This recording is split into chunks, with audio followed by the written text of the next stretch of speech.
Welcome to Kenton Teaches. Enjoy the video.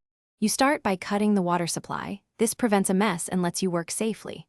Once the flow stops, assemble tools: wrench, screwdrivers, replacement washer or cartridge, cloth, and bucket. Make sure to protect the sink area so small parts don't drop down the drain.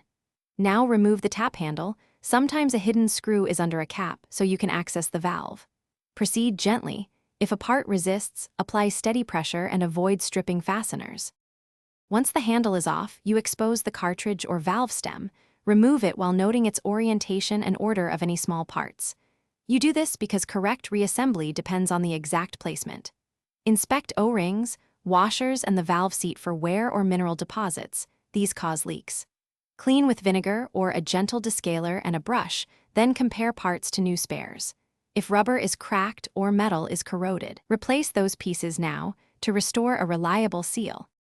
You reassemble by reversing disassembly, making sure the cartridge or stem seats exactly as removed. Tighten fittings hand tight plus a quarter turn, avoiding over-torque which damages seals.